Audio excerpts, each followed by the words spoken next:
Beaucoup de questions et d'interrogations à ce stade.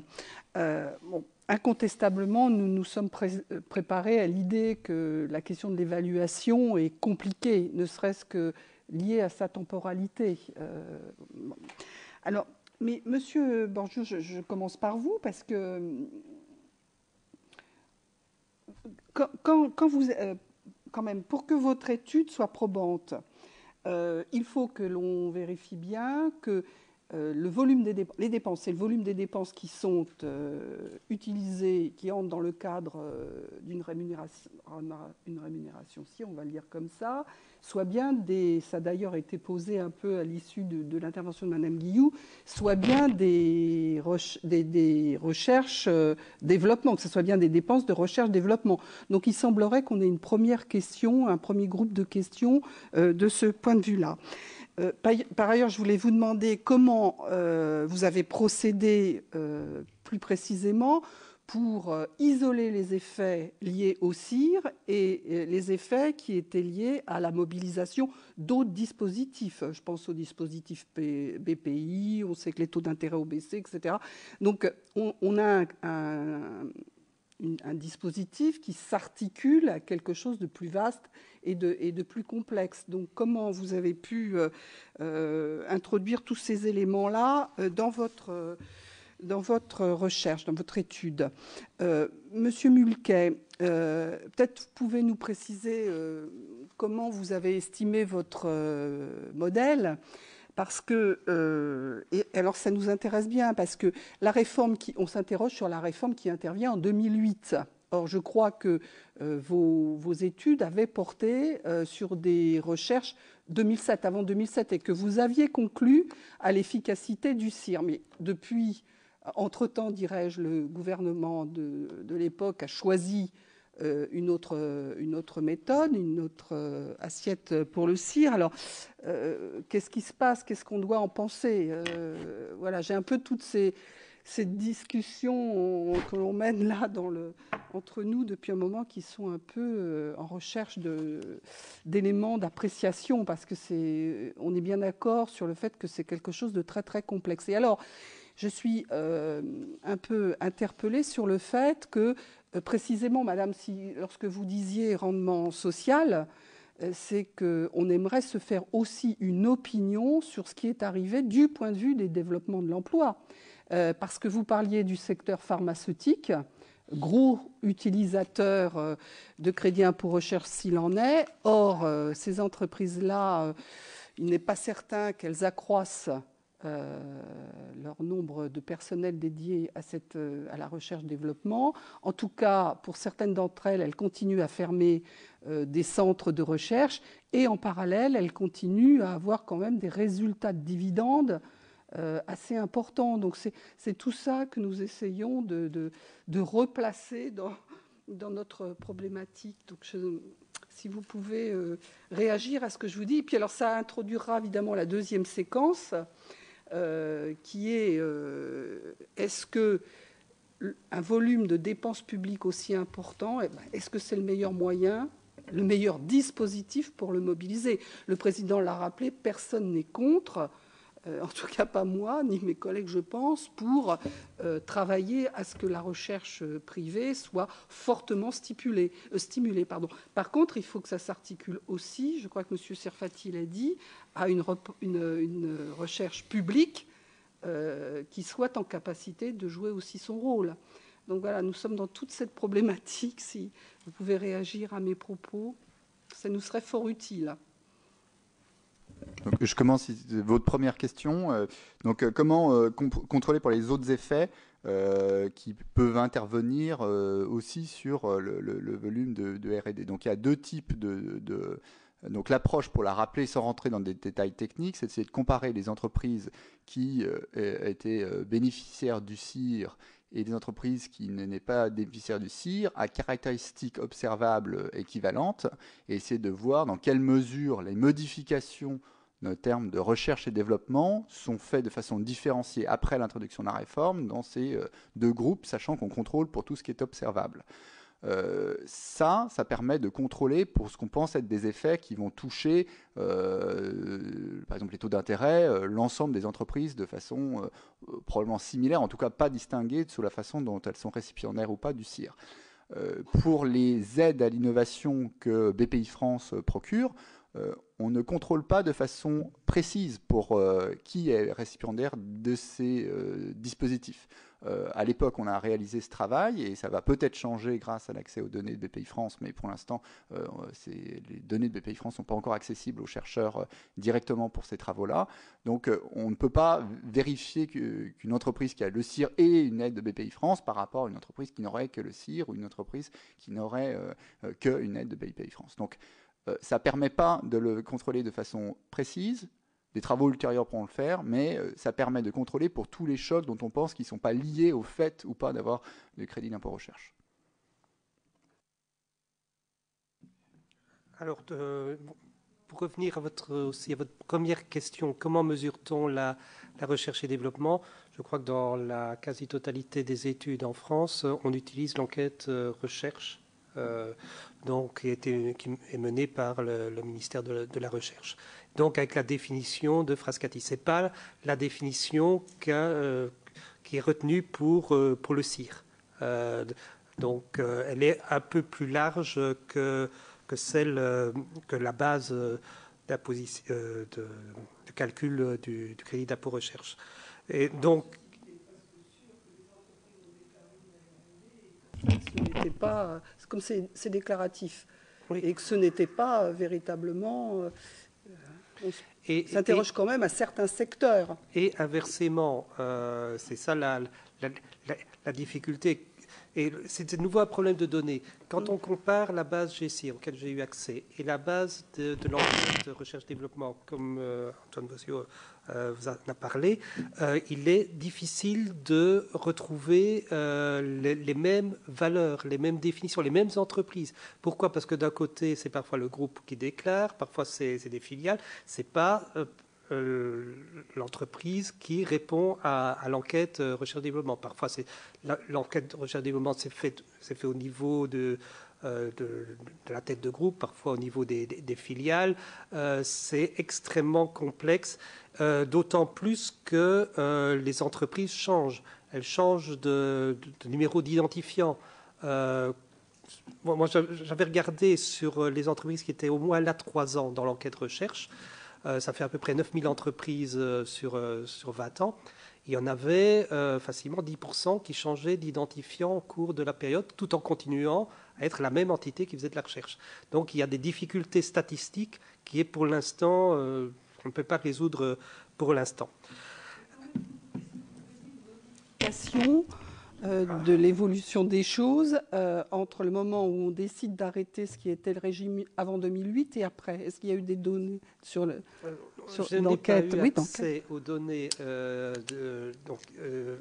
d'entreprise, les données fiscales, c'est-à-dire pour calculer la valeur ajoutée, le chiffre d'affaires et même l'emploi pour les données après 2008. Ce que l'on suppose dans les études que l'on fait économétriquement, c'est qu'on va calculer un paramètre qui est un paramètre profond qui ne varie pas dans le temps. Ce serait très bien de voir s'il variait, mais pour l'instant, on ne peut pas le faire.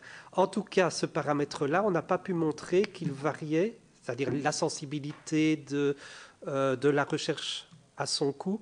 On n'a pas pu montrer qu'il avait varié quand on a introduit la première réforme en 2004, en introduisant une partie en volume.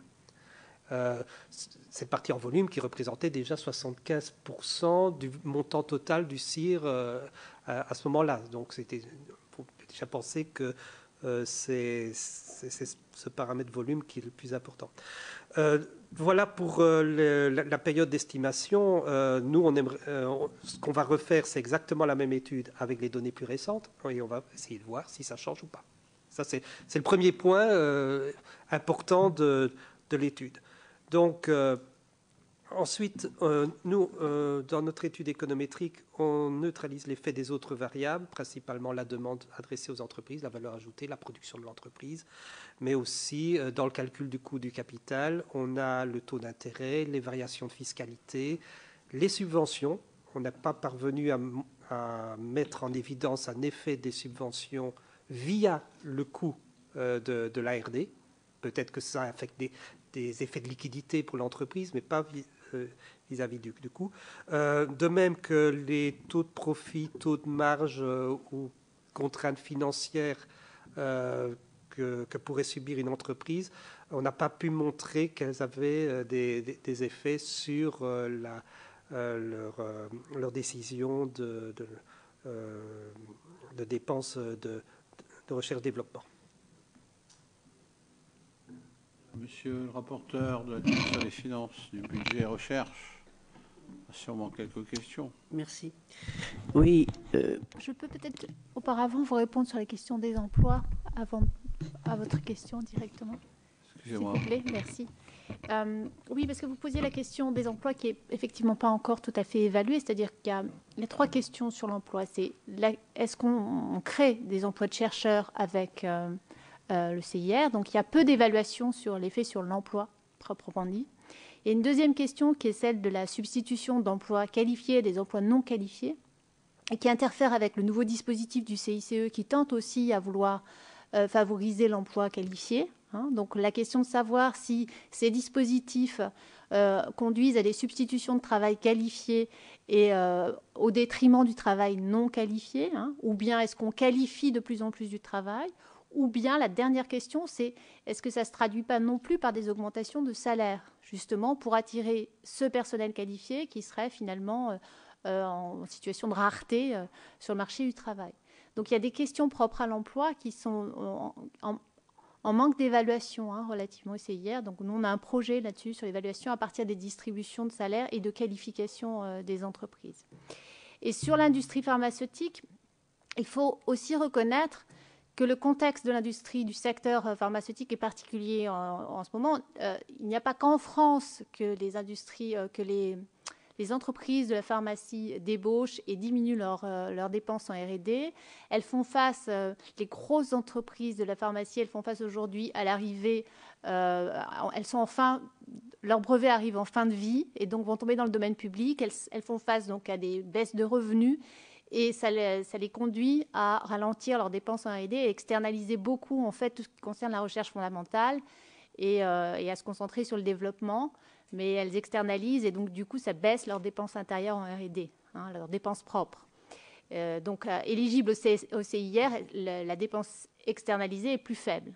Donc ce qui expliquerait que la dépense déclarée au CIR de ce secteur diminue.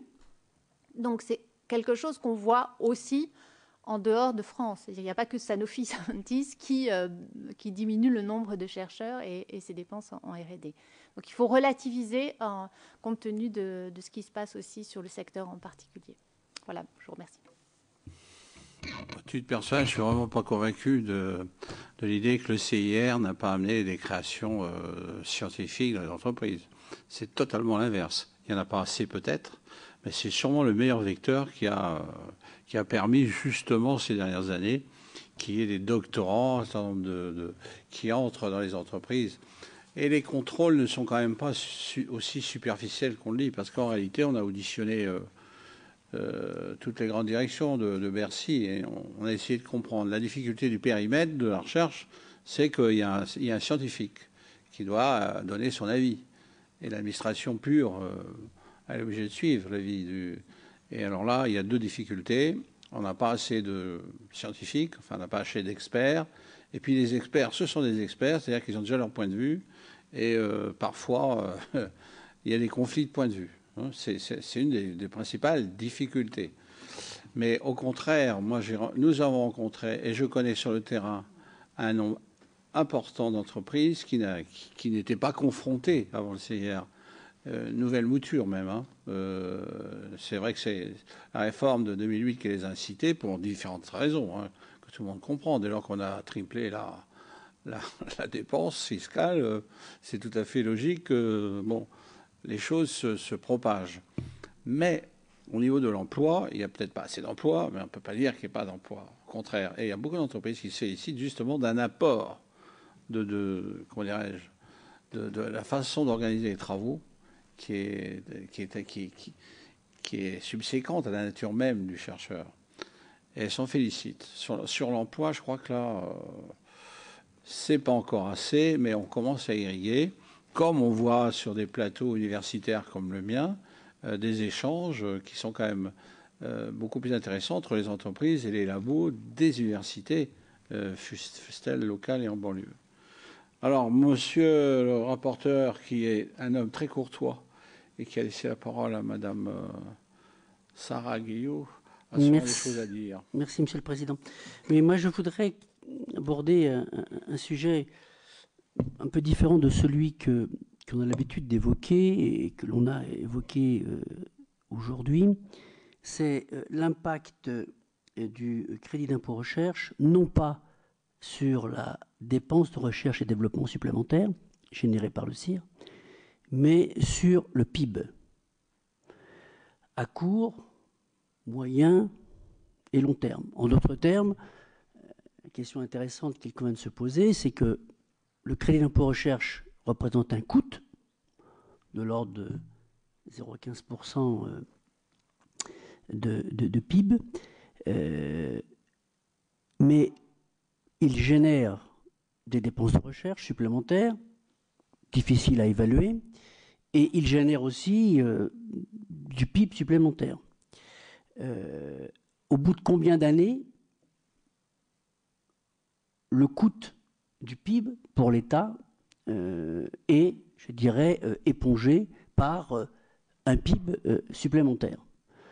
Le CIR contribue à accroître le solde public, puisque c'est une dépense fiscale, mais s'il génère du PIB supplémentaire, au bout d'un certain nombre d'années, on doit s'équilibrer et même après avoir un gain positif. Je pense que des études de ce type ont dû être menées. Quelles en sont les conclusions aujourd'hui? Nous cherchons un candidat à la réponse. On va désigner M. Bozio, qui avait l'air très au courant de toutes ces choses. Je peux commencer à dire un mot. En fait, pour arriver au PIB, il y a toute une série d'étapes. La première, c'est d'abord, est-ce que le CIR a un impact sur la R&D? Et je vous ai dit tout à l'heure qu'il y avait une certaine incertitude sur son effet direct. Ensuite, c'est l'effet direct de cette R&D supplémentaire, marginale, on va dire, sur l'innovation. C'est tout à fait possible que la R&D marginale ne soit pas la même efficacité en termes d'innovation que les premiers montants d'euros qu'on dépense dans la R&D.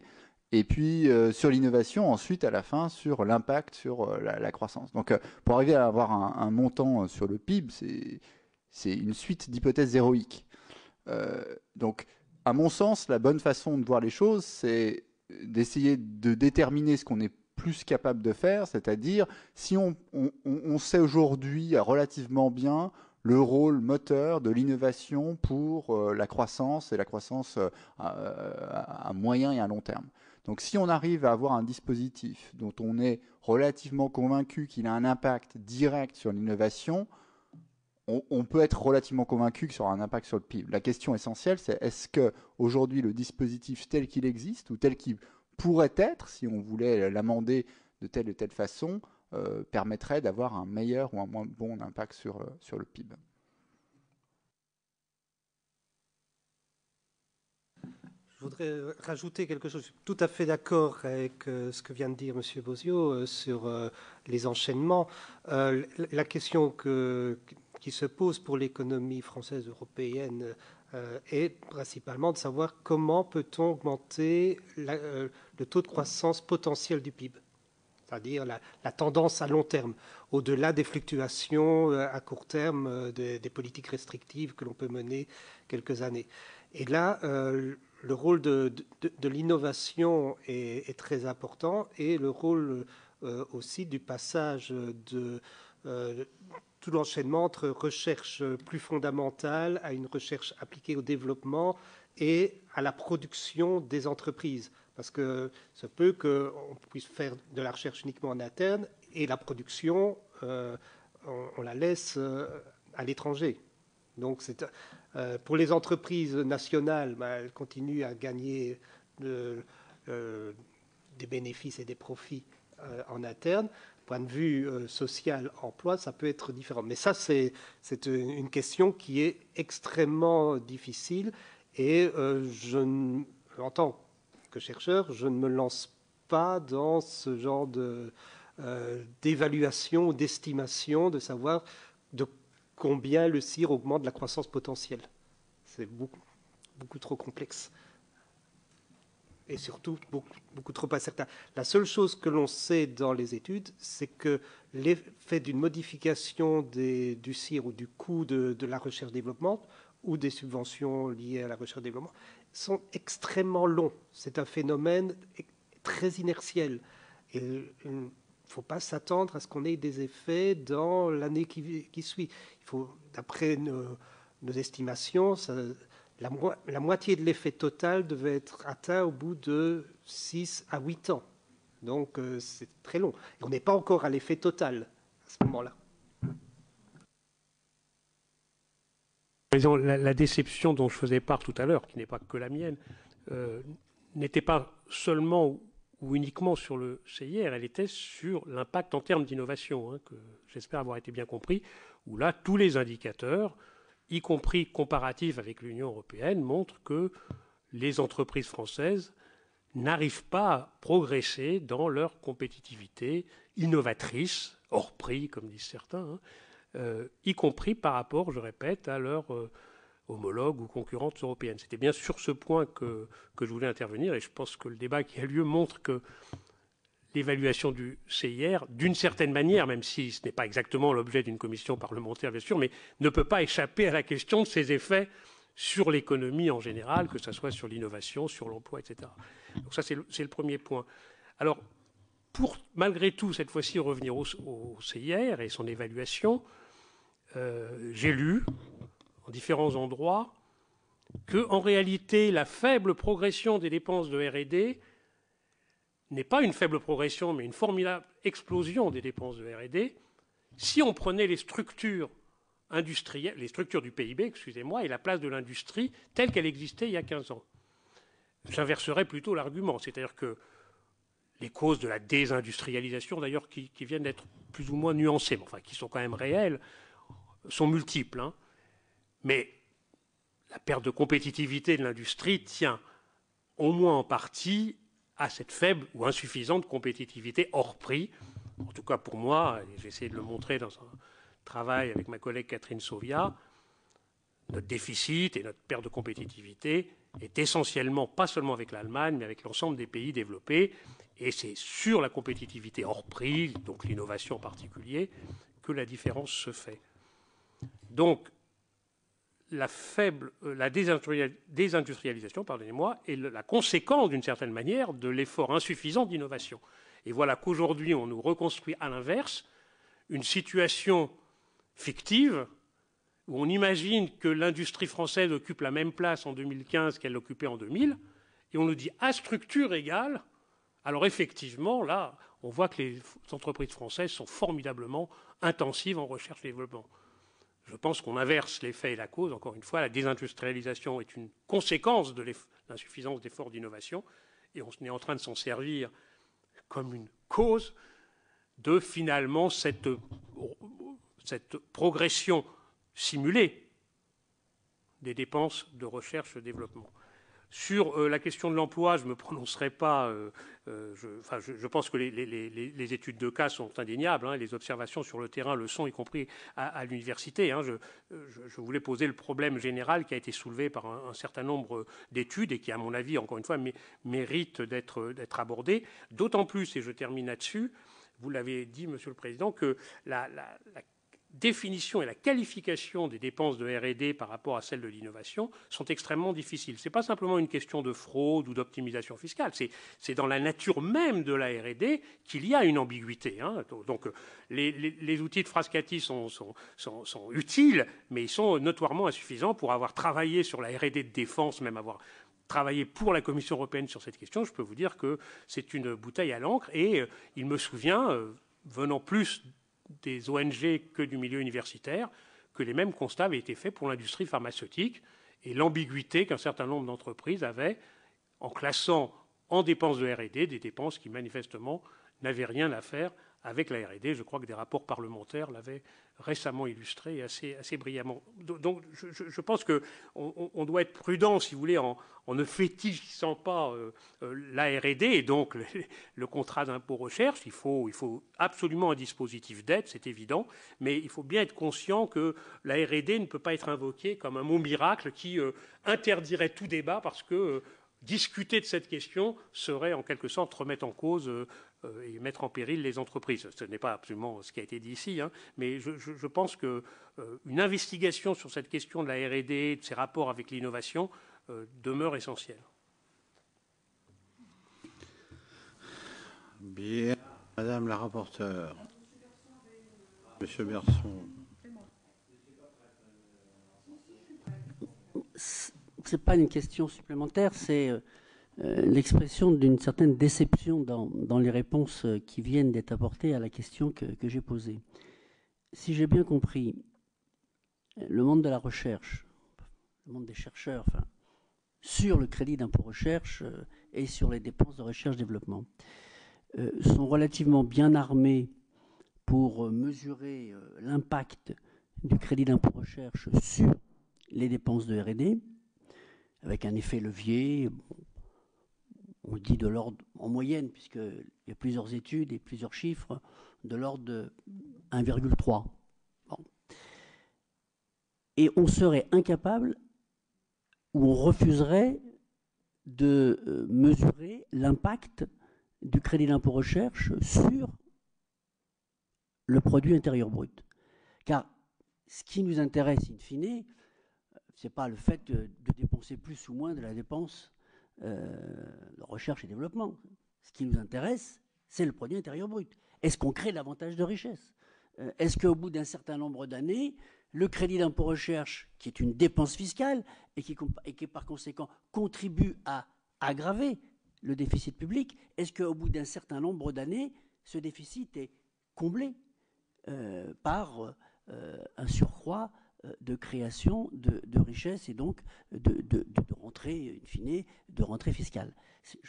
C'est ça la question qu'on se pose. Donc vous me dites que ça, vous n'êtes pas en capacité de l'étudier et par conséquent de l'évaluer. Alors, est-ce que j'ai bien compris ou est-ce que je n'ai pas très bien compris vos réponses? On est persuadé que vous êtes les seuls à pouvoir répondre. C'est pour ça qu'on a voulu un forum avec les économistes. Juste pour bien comprendre notre réponse, c'est pas qu'on puisse pas, non pas l'étudier, mais on peut vous donner une réponse qui dépendra du montant enfin, on peut faire un certain nombre d'hypothèses assez standards dans la littérature sur l'enchaînement entre l'innovation et la croissance, et ensuite prendre, selon les différentes mesures de l'impact du CIR sur les R&D, vous donner différentes réponses. Mais le point important pour nous, c'est d'abord la première mesure. D'une certaine façon, on est assez convaincu de l'enchaînement ultérieur qui aura un effet sur le PIB. La question de mesurer le PIB, de vous dire est-ce que c'est 1,2, 1,3 ou 1, c'est plus important à comprendre que donner un chiffre en fonction du PIB. Parce que ça ne vous apporte pas plus d'informations. C'est ça le point, à mon avis, de l'essentiel de notre réponse. C'est que c'est exprimé d'une autre façon. Mais le point essentiel, c'est quel est l'enchaînement entre le crédit d'impôt recherche et la R&D supplémentaire qui va lier à l'innovation. C'est tel que je comprends. Alors, moi, je pense que on revient à ce que je présentais dans ma première intervention, c'est-à-dire qu'on fait l'hypothèse que la dépense en R&D, elle a un rendement social. Donc, un rendement social, ça se traduit par une augmentation du bien-être, ce qui peut se traduire forcément en termes de croissance de PIB, si vous voulez. Donc on fait cette hypothèse, évidemment. Et il y a une croyance au progrès technique. Et évidemment, ce sont des effets de long terme, comme le rappelait Benoît Mulquet. Donc on ne mesure pas exactement l'impact sur le PIB parce que ça prend du temps.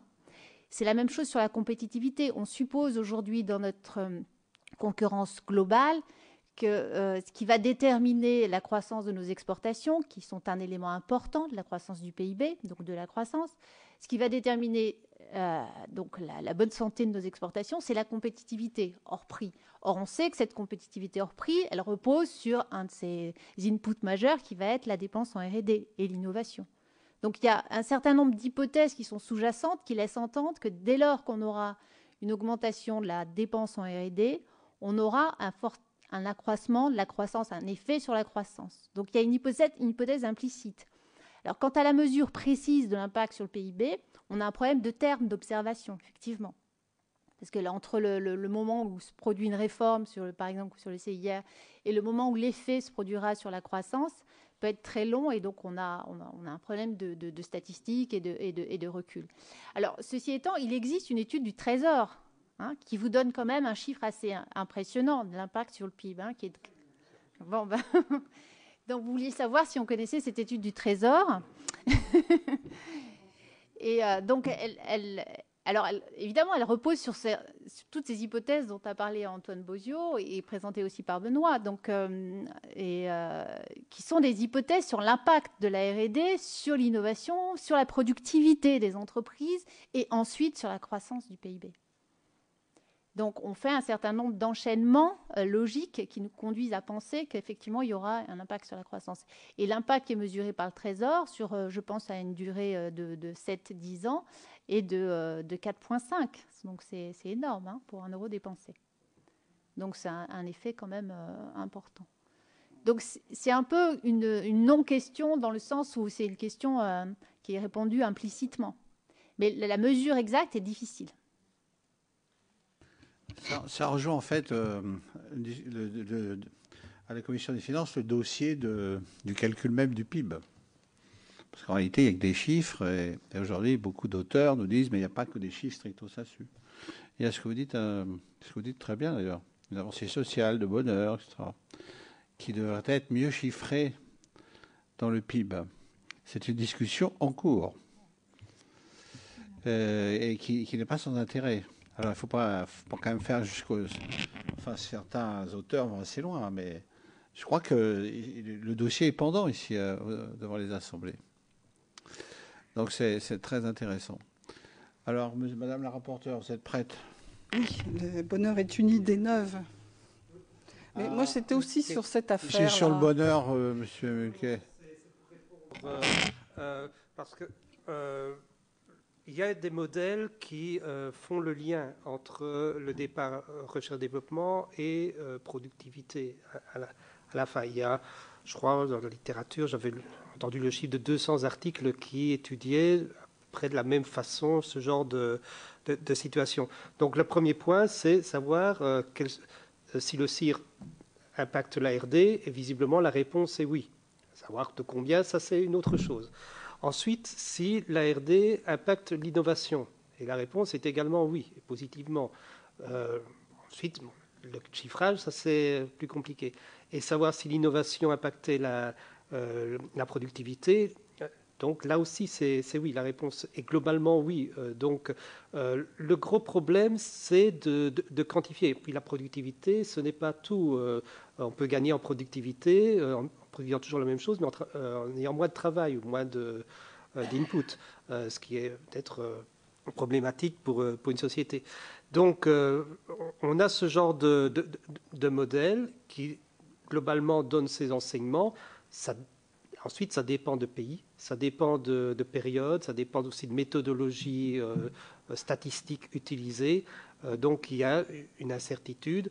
Et pour revenir à l'étude dont vous parliez du Trésor qui a été publiée, je suis extrêmement sceptique sur ces calculs qui sont plus, pour moi, de la règle de 3 plutôt que d'une étude statistique. Bon, c'est peut-être méchant en disant ça, mais La question qui se pose, est-ce qu'on peut faire des extrapolations aussi automatiques que celles qui sont présentées dans l'article, sans repartir du comportement des entreprises, des agents économiques, des consommateurs, de l'État aussi? Est-ce que vous iriez jusqu'à dire... J'avais une question. Elle a deux, trois... Ce sera ma dernière question. Non. Est-ce que vous iriez jusqu'à dire que l'étude bien connue du Trésor, qui date de 2009, je crois, avait pour objet de, entre guillemets, vendre politiquement la réforme, le crédit d'impôt recherche, justifier le bien fondé de ce dispositif? Et donc, je pose ma question avant qu'on ne me recoupe l'herbe sous le pied, parce que c'est vraiment... je me demandais si on n'avait pas une question sur les multiplicateurs, parce que justement, je me souviens d'une étude réalisée au Sénat, avec l'aide de l'École centrale d'ailleurs, qui faisait état d'un multiplicateur, mais le multiplicateur utilisé était un multiplicateur d'investissement, et donc il n'isolait pas cette question de la R&D.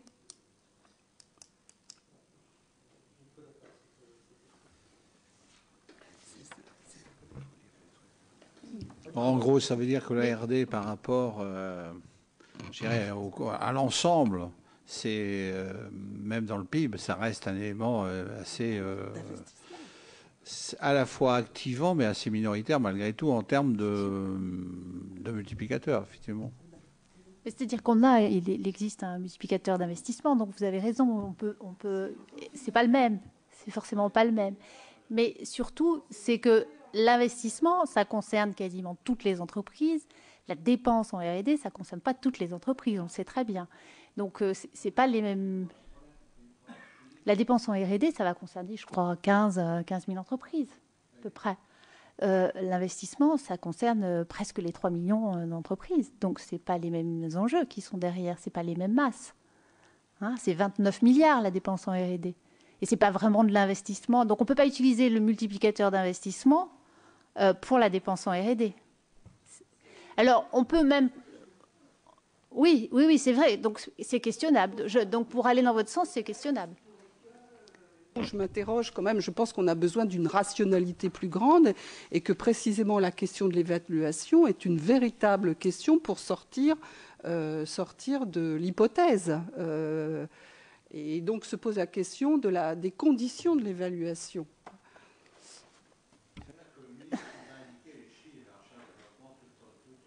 Corporation, tout système, qui est de l'ordre de 27 milliards. En réalité, 27 milliards par rapport, ne serait-ce que par rapport au budget du pays, à sa PIB, à son endettement, ça reste relativement modeste. Voilà. Mais que ça a un effet multiplicateur dont parle mon ami, mon collègue.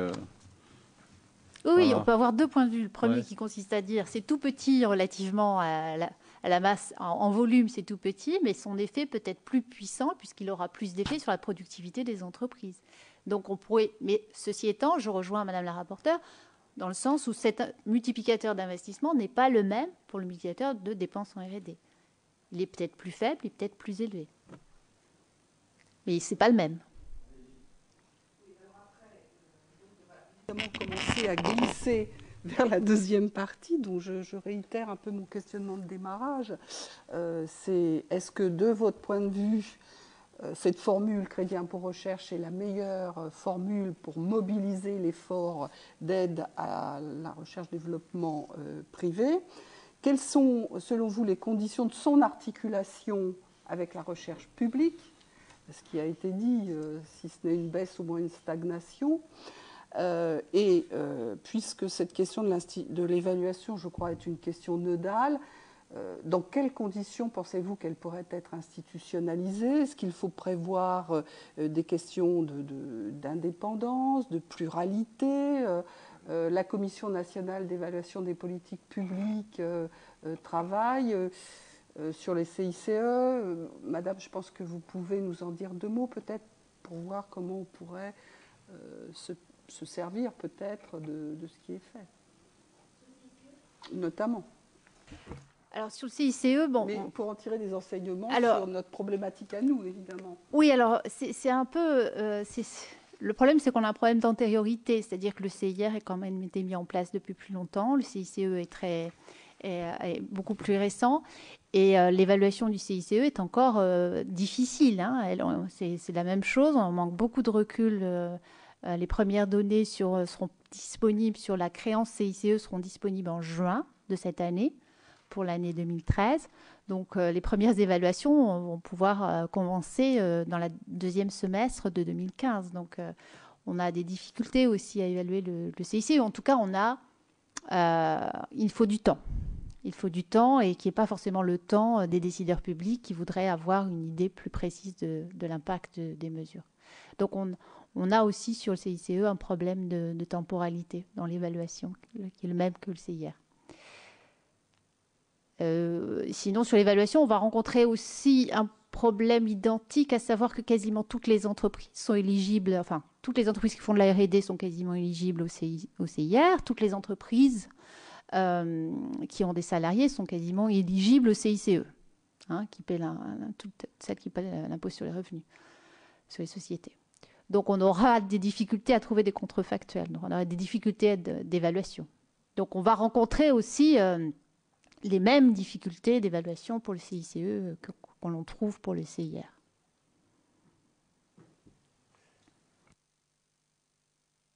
Juste un point, parce que j'ai oublié de rappeler que l'IRES était un institut de recherche pour les organisations, les 6 organisations syndicales, et dont les ressources budgétaires sont constituées à la fois de la dotation budgétaire du Commissariat général à la prospective et par des études propres, des recherches propres. Si je dis ça, c'est parce que l'IRES participe à l'étude du Commissariat général sur l'évaluation du CICE. Et je pense, en tout cas, j'en ai discuté avec mes collègues, moi je ne suis pas directement impliqué dans cette étude, que la question des chevauchements entre le CIR et le CICE est une question qui mériterait peut-être d'être regardée de plus près. Hein. Je sais qu'elle n'a pas échappé à votre institution, mais il me semble que c'est un problème qui peut se trouver. Je ne suis pas sûr qu'il soit massif, hein, mais dans la recherche d'une clarification nécessaire, et il me semble qu'il serait bon de regarder si les entreprises peuvent émarger à la fois et pour les mêmes personnels et au CICE et au CIR. Sur le second point, j'en profite pour, entre guillemets, reprendre l'offensive sur votre question, Madame la rapporteure, sur la question du CICR. Je l'ai dit dans ma déclaration introductive, le CIR est une composante d'un dispositif plus large, et j'allais dire même d'un budget général qui opère aujourd'hui dans un certain nombre de contraintes. Donc la validité du CIR doit être mesurée à l'aune à la fois de sa place dans le budget général et de sa contribution à l'équilibre des finances publiques, et puis ensuite, ou en même temps, de façon intrinsèque, dans son efficacité propre, disons, en matière des différentes questions traitées dans la première partie de la discussion. Je pense, hein, je l'ai dit dans l'introduction, mais je voudrais le redire ici, que compte tenu du cadre général dans lequel opèrent les finances publiques, compte tenu de l'interrogation qui se pose sur un certain nombre de groupes, compte tenu du fait qu'ils sont déjà largement bénéficiaires des financements directs, à plus de 92%, il me semble que le recentrage du CIR sur les entreprises qu'on veut vraiment aider et qui constituent le tissu innovateur en France, PME et ETI, est une urgente nécessité. Hein. Je ne voudrais pas en rajouter sur les relations entre les grands groupes et leurs sous-traitants, hein, aussi bien dans les conditions financières, je vous renvoie au rapport de l'Observatoire sur les délais de paiement, hein, par exemple, qu'à des études plus industrielles, en définitive, faites sur le positionnement des grands groupes qui ont une tendance, pour certains fâcheuse, à acquérir des entreprises de haute technologie en forte croissance. Alors c'est à la fois positif, parce que ça leur constitue évidemment pour ces entreprises un levier de croissance, et puis ça peut être discuté parce qu'évidemment, enfin, en tout cas avec l'arrière-fond qui est dans ma tête, les stratégies des grands groupes industriels ne correspondent pas simplement et ne sont pas uniquement marquées par des stratégies de performance technologique, mais aussi des performances financières. Donc ce statut des entreprises de haute technologie, je pense à un article qui était de Nefusi, qui était paru il y a quelques années, et à la Banque de France aussi, le travail avait été fait de montrer que ces entreprises de haute technologie, dès lors, et c'était bien les plus prospères qui étaient visées, étaient acquises par les grands groupes. C'est quelque chose qui doit être surveillé, et c'est une justification de plus, elle est simplement complémentaire aux autres, au fait que le ciblage du CIR sur les ETI et les PME devrait être renforcé. Bon, là, c'est une déclaration presque solennelle. Alors, je ne suis pas un grand spécialiste, je ne suis pas un adorateur du CICE, mais pour les chevauchements, ils doivent être relativement limités, puisque c'est 2500 €. Donc, les chercheurs, en général, ils ont quand même des salaires supérieurs à la somme. Il y a des techniciens administratifs et oui, mais c'est minoritaire dans le cadre des études. Les techniciens, c'est vraiment les... Bon. Quant à votre déclaration générale, moi je crois que le problème, comme vous l'avez dit tout à l'heure, le problème de la réindustrialisation du pays est un vrai problème. Mais je pense que le ministre actuel là, qui défend le dossier là, au Sénat actuellement, il a eu une phrase historique devant tous les parlementaires, il a même été courageux, de dire pour revoir la réindustrialisation du pays, il faut revoir tout le mode de financement, tout le capitalisme de ce pays. Et je pense qu'il a raison. Parce qu'en réalité, le problème n'est pas la recherche-développement est un des éléments. Mais les gros éléments, enfin les éléments majeurs, c'est l'incapacité de nos grosses unités en France à réinvestir, à investir. Leurs marges sont les plus faibles d'Europe pour toutes les raisons que vous connaissez. Bon. Et là, à partir de là, si on ne revoit pas, on n'a pas de fonds de pension, donc la plupart des PME, PMI, leurs investissements se font par l'intermédiaire des prêts bancaires. Il n'y a pas de capitalisme familial à l'allemande. On a un vrai problème du financement de l'économie de ce pays. Et on a eu un vrai débat intéressant à l'occasion de l'épargne salariale, dont nous pensons, nous tous, qu'il faut la développer pour à la fois assurer les fonds propres et les entreprises que vous dites qui sont les plus innovantes, qui sont... les proies naturelles des grands groupes, c'est vrai, ils s'en cachent pas. Les grands groupes, ils disent, à la limite, si vous nous donnez pas, si vous nous diminuez les aides de grande, surtout faites un effort sur toutes les petites qui innovent, etc. Elles font partie de notre écosystème. Donc il n'y a pas de... Et en réalité, j'ai parfaitement compris que les petites unités sont plus à même, plus flexibles, plus à même de se lancer dans des recherches qui peuvent les intéresser. Vous savez, Total, là, qui est toujours en haut là, du CAC 40, dont on parle beaucoup, recherche-développement, Total en tant que tel reçoit 71 millions. Et c'est quand même pas... Et même Renault, dont on a appris par incidence, on a compris que c'était 140 millions. Il y a peu d'entreprises qui sont au-delà des 100 millions, donc des 5%. Alors, je ne pense pas que le problème soit des grands groupes stricto sensu, parce qu'ils ont parfaitement compris qu'ils ont besoin d'un vivier autour d'eux, et ils travaillent souvent même régulièrement, ils travaillent ensemble en partenariat, et qu'en réalité, c'est un faux problème, si vous voulez mon avis. Mais c'est que mon avis. Monsieur Bozio, sur toutes ces questions, lui qui a travaillé au nouveau système, il aura des idées. Alors, des suggestions à nous faire, donc, des préconisations. Juste pour peut-être redonner un point de vue juste historique sur l'évolution du CIR et l'évolution de sa formule. Donc on est parti d'un système qui était on appelait en gain marginal, c'est-à-dire que le CIR était calculé en fonction de l'accroissement de R&D. Il fallait calculer l'évolution de R&D chaque année et son taux d'accroissement, et les entreprises qui avaient un taux d'accroissement positif avaient un montant de crédit qui était proportionnel à ce taux d'accroissement. On est passé à un système mixte où il y avait une partie en volume, donc une partie qui dépendait du montant de R&D, une partie qui dépendait de l'accroissement d'année en année. Et puis la réforme de 2008 a consacré l'avènement d'une formule uniquement en volume. Ce qui explique le fait qu'une formule en volume, les grandes entreprises qui ont du gros volume ont tendance à empocher une grande partie du crédit d'impôt parce que mécaniquement, elles font des gros montants de R&D et elles ne sont pas toujours en train d'augmenter marginalement leur niveau de R&D. L'avantage quand même de la dernière formule, c'est que c'est beaucoup plus simple. Et ça explique aussi une grande partie pourquoi de nombreuses entreprises sont rentrées dans le dispositif, parce que c'est beaucoup plus facile à suivre comme dispositif d'avoir un taux qui fonctionne de montant de R&D que quelque chose où on doit suivre en fonction de la variation annuelle et avec un mécanisme de crédit négatif et positif chaque fois qu'on diminue l'effort d'accroissement de R&D. Donc à mon sens, la réflexion doit porter sur comment essayer de recadrer la formule du CIR pour faire en sorte d'avoir quelque chose qui dépend du volume de R&D, mais pas forcément de la façon dont la formule fonctionne actuellement, c'est-à-dire avec un fort subvention jusqu'à un niveau élevé en volume et ensuite un plafond qui diminue. Je pense qu'on pourrait simplement modifier cette formule-là pour rendre une incitation qui soit toujours en fonction du volume, mais qui soit plus importante au niveau des plus petites entreprises et un peu plus faible, mais qui reste proportionnelle au montant de R&D. Il ne me semble pas, pour résumer mon propos, souhaitable de revenir à la situation d'avant 2008, un système de gain marginal, parce qu'il était compliqué et pas forcément efficace, à mon sens, comme structure. Mais on peut très bien modifier le fonctionnement de la formule de calcul en gardant cet aspect de crédit d'impôt recherche en fonction du volume du R&D.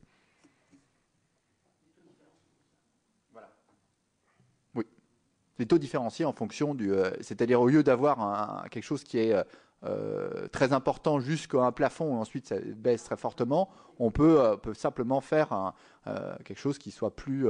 je pense que le point important, c'est de garder une incitation, y compris pour les grandes entreprises, qui soit pas... voilà, on peut très bien recalibrer la formule sans pour autant forcément revenir à la situation d'avant la réforme 2008, qui était un système quand même particulièrement compliqué dans sa mise en œuvre. Madame la rapporteure. Alors, j'ai trois questions. Une pour Monsieur Bouzio.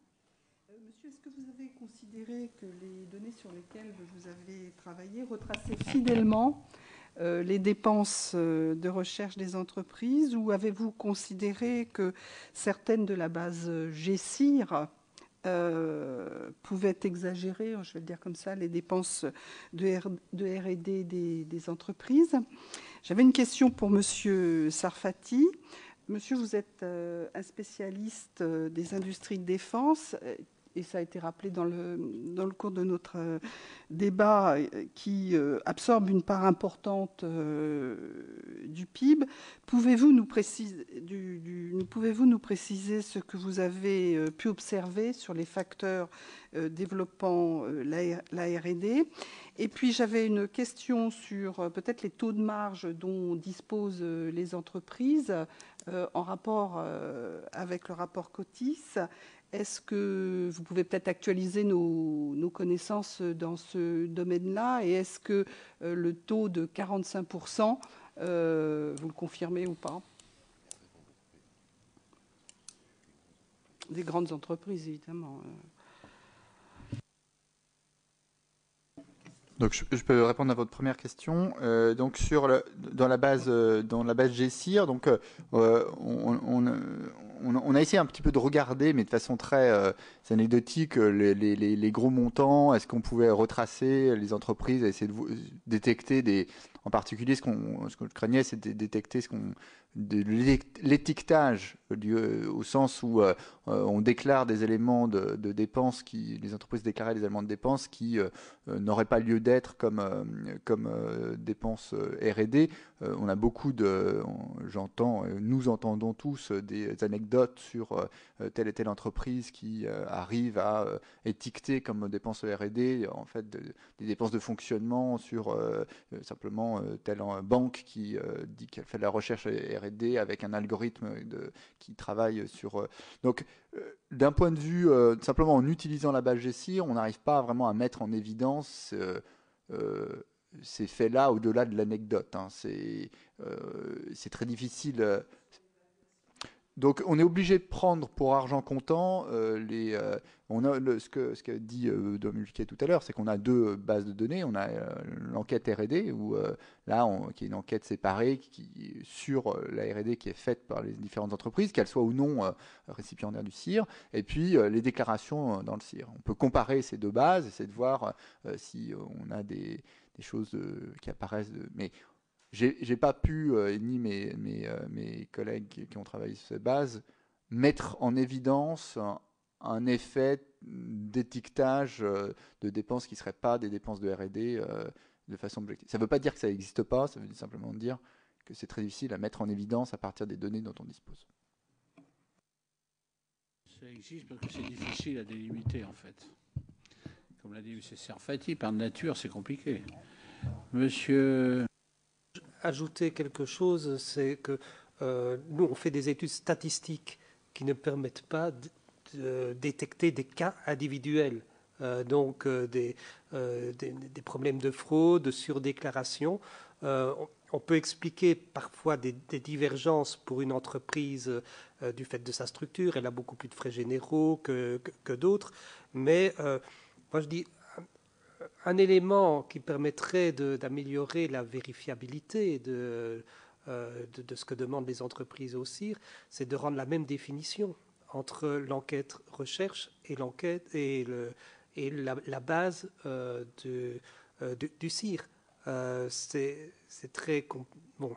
La base du CIR est une simplification parce qu'il faut juste identifier les personnes, combien de temps ils travaillent. Après, c'est quasiment automatique, les frais généraux et ainsi de suite. Moi, je pense que une vérification croisée de fichiers administratifs, même si d'un côté c'est un vrai fichier administratif, le GSIR, de l'autre côté c'est un fichier d'enquête. Bon, peut-être, on dirait, dans le meilleur des mondes, ce serait obliger les entreprises à déclarer, à répondre à l'enquête RD quand elles demandent GSIR. Mais ça risque, les statisticiens rétorqueront que c'est peut-être pour détruire la qualité de l'enquête, parce qu'il y a des entreprises qui ne répondront pas. Sur la question de Madame la rapporteure sur les acteurs de défense, donc je rappelle que mes observations à partir des rapports publics publiés par les sociétés ou les groupes aboutit à ce que les 7 grands contractants de la défense donc réalisent 22% des dépenses de R&D des entreprises françaises. Alors, pour ne pas, disons, poursuivre le débat là-dessus, on peut voir, là, j'ajouterai un point, c'est que ces dépenses intègrent pas seulement les financements gouvernementaux, mais évidemment les recherches autofinancées. Et puis l'autre point, c'est que proportionnellement, la part de l'autofinancement de ces grands groupes est plutôt inférieure.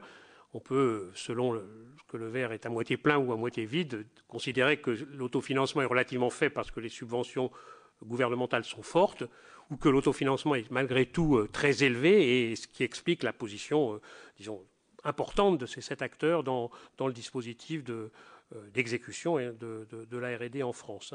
Le second point concernant la R&D de défense, je l'ai dit, la Commission, dans les années 90, dans le souci de rentrer dans les questions de défense par le biais des technologies duales, avait donc commandité un certain nombre d'études à des universitaires dont j'étais, et une des composantes de cette discussion très générale sur les technologies dites duales portait sur la nature de la R&D militaire.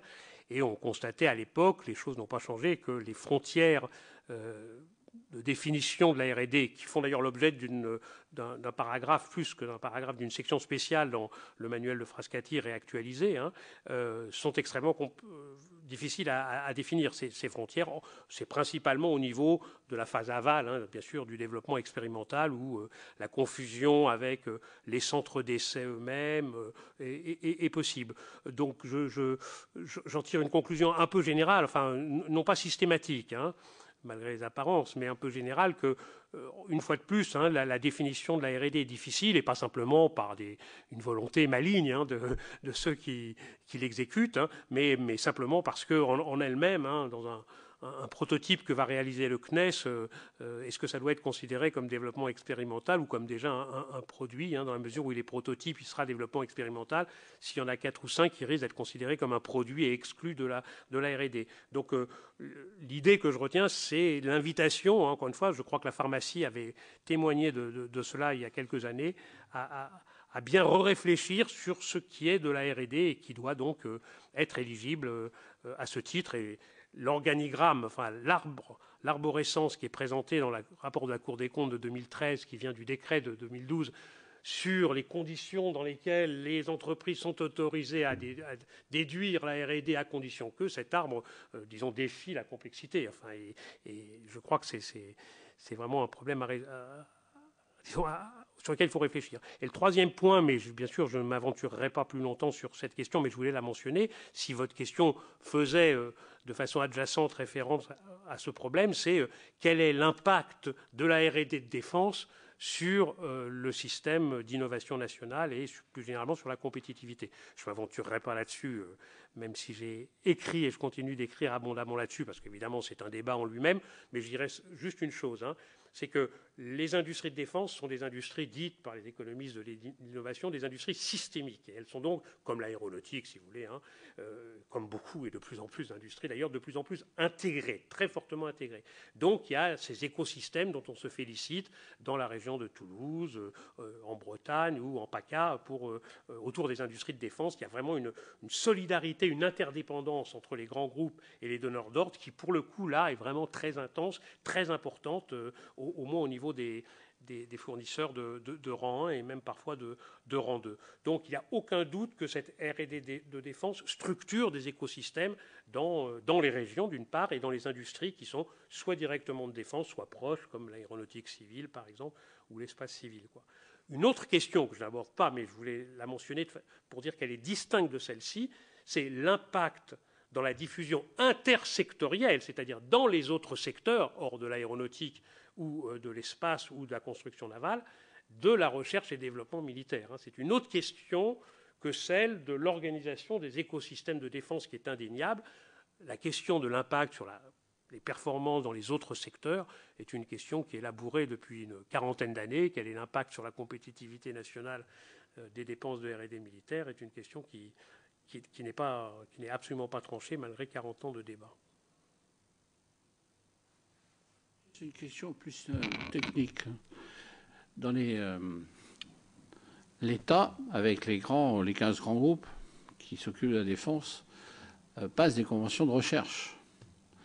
Et c'est là, à mon avis, que j'ai une petite interrogation. Parce qu'en réalité, dans les conventions de recherche, l'État paye la mise au point d'un projet, etc. Donc, de façon très directe, elle finance souvent la recherche-développement. Alors, le problème est de savoir après, dans la facturation du produit, comment tout ceci se répartit. Vous voyez ce que... Non ? Il y a une convention qui est fixée, il y a tel objectif, telle construction d'un sous-marin, ou tel élément. Donc, il y a d'abord... L'État paye les recherches pour l'essentiel. Donc, les recherches, j'ai bien compris qu'elles peuvent aussi servir pour les dépenses civiles sur une partie. C'est ça votre appréhension, entre guillemets. Enfin, ça, je comprends. Mais par contre... je ne vois pas comment... je me demande s'il n'y a pas un cumul à la fois du fait que l'État paye les études et qu'ensuite le groupe soit éligible partiellement au crédit impôt recherche. Ah, il l'est, Monsieur le Président. Dans cet ouvrage de la documentation française, pardonnez-moi, j'ai oublié le montant, mais je le donnerai de façon précise dans ma communication. Mais sur les 4 des 7 groupes qui fournissaient, soit par le biais de l'APE, soit par le biais de leur propre rapport d'activité, le montant du CIR, on atteignait pour ces 4 groupes plusieurs centaines de millions. Je vous demande simplement de vérifier le chiffre de façon précise, mais ils émargent bien sûr au CIR, ça, il n'y a aucun doute, et ils le déclarent, ou l'APE le déclare comme un revenu, un dividende, disons, qui a été... donc, ça c'est le premier point. Il n'y a aucun doute qu'ils émargent au CIR. Sur le second point, en fait, en principe, les phases de R&D, y compris dans les lignes budgétaires, sont bien distinctes des phases de production ou d'industrialisation.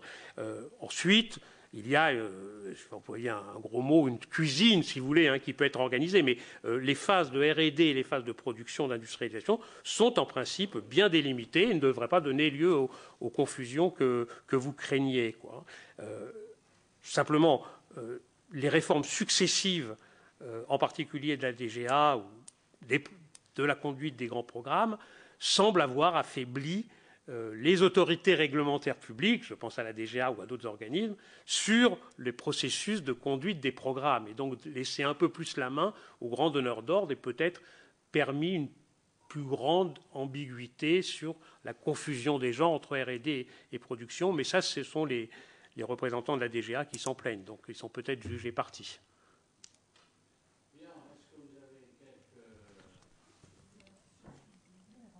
Ah oui, alors juste pour répondre à... Oui, peut-être sur la subsidiarité. Normalement, sont déduits de l'assiette CIR, pas CICE, mais CIR, les autres aides. Donc, tout dépend si la convention de recherche est jugée comme une aide à la R&D pour l'entreprise. Si c'est oui, si c'est jugé comme étant une aide, elle devra être déduite de l'assiette qui est déclarée pour être éligible au CIR. Donc, il n'y aura pas normalement double compte. Je ne sais pas si ça répond à votre question. Et je préciserai aussi les avances. Les avances remboursables. Mais les remboursements entrent comme étant une dépense l'année du remboursement. Donc c'est assez complexe la façon d'en s'y prendre. Je voudrais ajouter quelque chose pour votre information, pour votre non-information. Dans les études qu'on a faites, on a essayé de vérifier s'il y avait un effet de taille d'entreprise sur l'efficacité du crédit d'impôt recherche. Malheureusement, tout d'abord, il n'y a aucune différence statistiquement significative qu'on a pu mettre en évidence. Et pour les grandes entreprises, au-dessus de 2000 salariés, l'effet devenait même un peu supérieur à celle des petites. Mais la différence n'était pas significative au sens statistique du terme. On ne pouvait pas dire précisément qu'il y avait un effet. C'était plutôt les entreprises de taille intermédiaire qui avaient un effet quasiment nul. C'était un peu un effet en U. Donc les petites entreprises avaient un effet important, les grandes entreprises aussi, mais les intervalles de confiance étaient beaucoup trop grands pour dire qu'il y avait une différence entre les deux. Donc résultat publiable, comme dirait. Oui. Alors si vous avez des choses à nous suggérer. Moi, je voudrais faire 2 points qui sont relatifs à la réforme de 2008 et qui pourraient expliquer qu'on s'interroge à la fois sur son effet, mais aussi sur la subsidiarité avec d'autres dispositifs d'aide à la R&D. Le premier point, c'est que le fait que tant de pays aient adopté un crédit d'impôt recherche tient au fait que c'est un instrument qui est transversal, au sens où il s'adresse à toutes les entreprises qui font de la R&D et qui n'oblige pas les gouvernements à choisir quels sont les leaders technologiques qui devraient bénéficier de l'aide. Donc il n'y a pas de décision a priori de quelle est la technologie gagnante. Donc ça exonère les gouvernements, les décideurs publics de ce choix technologique. Donc c'est aussi pour ça que ce crédit d'impôt a été adopté, parce qu'il est totalement en conformité avec la pensée dominante en politique industrielle du moment, qui est celle d'avoir une politique horizontale qui ne s'adresse pas à des secteurs en particulier. Mais sur ce point-là en particulier, je pense qu'il faut s'interroger sur le fait que cette transversalité, elle n'est que théorique, puisqu'en fait, les intensités technologiques sont très différentes par secteur. Il y a des secteurs qui investissent beaucoup en R&D et d'autres qui ne le font pas. C'est d'ailleurs ce qui va conduire le gouvernement à mettre comme dépense éligible dans la R&D celle des nouvelles collections, qu'on n'aurait pas a priori considéré comme étant une dépense de recherche et développement. Mais sachant qu'on considérait que c'est de l'ordre de l'innovation en France, pour certains secteurs, eh bien, on l'a introduite comme étant un élément qui pouvait être éligible à la dépense de R&D au CIR. Donc, certains secteurs font plus de R&D que d'autres et à ce titre vont donc être beaucoup plus sensibles au CIR. Donc il n'y a pas la transversalité est théorique, mais elle n'est pas réelle. Donc on a des secteurs qui sont beaucoup plus sensibles au crédit impôt recherche que d'autres. Donc on pourrait se demander si... Alors il ne faut pas rendre le système plus complexe, mais on pourrait se demander si on n'a pas intérêt à modifier le crédit d'impôt en fonction du secteur. puisqu'il y a des secteurs qui sont plus à même qui sont naturellement enclins à faire un effort de R&D. Ça fait partie de leur spécificité, de leurs caractéristiques technologiques, et qui ne font pas d'efforts plus que ne le feraient d'autres entreprises qui ne sont pas dans un secteur où on fait de la R&D. Donc une considération sectorielle pourrait être bienvenue pour moduler le crédit impôt recherche. Et le deuxième élément que je voulais porter à votre connaissance, c'est aussi celui qu'on a déjà un peu abordé avec M. Serfati, c'est celui de l'optimisation fiscale et le fait que ces dispositifs de crédit d'impôt recherche répondent aussi à un autre objectif qui est celui d'attirer les activités de R&D sur un territoire. Et la générosité du dispositif français, elle a aussi cet objectif-là. Et vous n'êtes pas sans savoir qu'il y a une concurrence. Alors, ça marche, oui. Ça marche. Hein, effectivement, ça marche. Jusqu'à ce que... Je ne suis pas un fanatique de M. Fabius, mais je reconnais que... Oui, mais jusqu'à ce que l'Allemagne... Jusqu'à ce que l'Allemagne mette en place un crédit impôt recherche, ce qui ne saurait tarder. Donc, si vous voulez, il va y avoir une concurrence en ces termes en Europe, qui a déjà commencé, notamment relatif à la fiscalité des brevets et de la propriété intellectuelle. Donc, on la connaît, toute cette concurrence fiscale. Non, mais je suis d'accord avec vous, sauf qu'il y a une question d'harmonisation européenne qu'il faut poser. Il faut absolument poser la question de l'harmonisation européenne à ce titre, parce que sinon, vous allez avoir une concurrence qui sera non coopérative, puisque vous allez quand même avoir une dépense de R&D qui va atteindre un certain plafond et qui va forcément se distribuer en Europe. Donc si tout le monde se fait concurrence, c'est les finances publiques, c'est le coût d'opportunité de la dépense fiscale qui se pose. Est-ce qu'il n'est pas plus intelligent à ce moment-là? Je peux vous dire que tous les 100 commissions, ils fixent les choses. Mais clairement, il y a suivi, sur les grands groupes et la mobilité de leurs capitaux, il y a la question de l'harmonisation est importante. Dans le fait de sélectionner, hein, c'était plus facile quand il y avait un plan, parce qu'il y avait des grands secteurs et il y avait 6-7 orientations majeures. On disait, la recherche, on met le paquet sur tel secteur. Aujourd'hui, il n'y a plus de plan. Et c'est d'ailleurs une bonne chose, si vous voulez, à mon avis. Et puis en plus, il y a l'Europe qui ne nous permet pas de faire des distinctions. Et il y a même un tribunal qui juge tout ça. Donc on est quand même dans un cadre qui est quand même assez... Alors en réalité, on en revient toujours au même. Le problème est de savoir si on fait un bon scientifique, un bon technologique, un bon dans la recherche ou pas. Et en réalité, c'est d'autant plus compliqué que nous avons travaillé à Grenoble avec le CEA, qui a son équivalent à Saclay, mais qui en réalité mutualise beaucoup de brevets, beaucoup de recherches. Et il y a beaucoup de produits courants qui sont améliorés avec 10% de telle recherche, 15% de telle recherche. Et c'est quand même extraordinaire comme outil. Donc la complexité est vraiment... c'est une très grande complexité. Mais on a vu des résultats qui sont quand même... qui sont vraiment des vrais résultats d'amélioration, sans qu'on puisse dire que...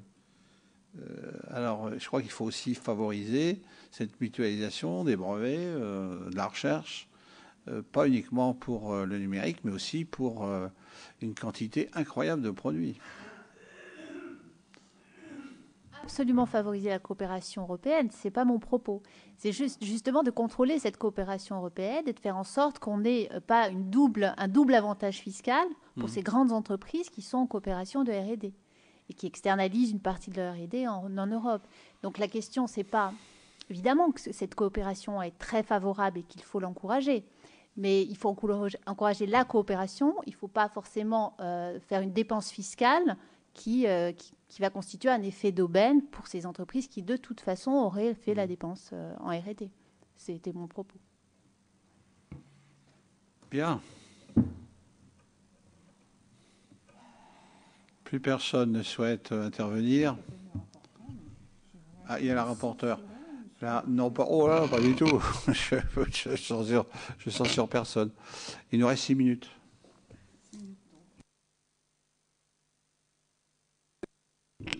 cette dernière partie d'intervention que nous avons eue, je trouve, nous interpelle parce qu'on a quand même à s'interroger pour savoir si cette mobilisation actuelle est la meilleure façon de le faire ou pas. Et je me demande quand même si, ce que vous disiez, Madame, mais on n'a quand même pas un problème de pilotage de la recherche-développement dans notre pays. Bon, on verra ça après. Moi, j'avais quand même une question, parce qu'on semble un peu ne pas aller au fond des choses, mais moi, je me demande quand même s'il est tout à fait sain de distribuer du CIR à des entreprises qui, en rachetant leurs actions, diminuent leurs fonds propres et ainsi diminuent leur capacité à financer l'innovation, leur propre innovation. Donc je trouve qu'on a quand même des questions lourdes à se poser, parce que, évidemment, vous abordez la question de l'optimisation, étant entendu que la dernière partie de votre intervention montre que on peut vite continuer à se perdre dans une effroyable fuite en avant dans la concurrence fiscale, et que tout ça risque d'être assez mortifère au final pour les peuples. Donc, bien sûr, le bonheur est une idée neuve et on le veut pour tout le monde. Voilà. Bon. En tout cas, si on peut continuer à échanger par écrit, si vous avez des compléments d'informations, des observations, des éléments nouveaux. Sur ce dernier point, attention aux propos, moi je dirais un peu trop simplistes, parce que racheter des actions, c'est une autre façon que de distribuer des dividendes. Bien entendu, la taxation n'est pas la même, mais c'est exactement économiquement le même principe. C'est comme on montre théoriquement que baisser le taux d'impôt sur les sociétés mécaniquement augmente le coût de la recherche. Tout simplement parce que la recherche est totalement déductible et bénéficie de cette totale déductibilité de la base imposable pour les sociétés. C'est des mécanismes dont il faut se souvenir, des mécanismes économiques qui sont extrêmement simples, bien documentés, mais dont il faut se souvenir. Comme m'avait dit un jour, qu'est-ce qui se passe si on diminue l'impôt des sociétés de 10 points ? Je dirais, oui, ça fait comme si, pour l'entreprise, ça augmente le coût de la recherche. Et si vous voulez revenir à la situation initiale, il faut augmenter le crédit d'impôt recherche de 20 points. Pour l'actionnaire, ce sera équivalent. Donc, voilà, attention à ce genre de choses et aux conséquences que ça peut avoir dans le monde des entreprises qui savent très bien calculer les coûts des différentes mesures fiscales. Bien.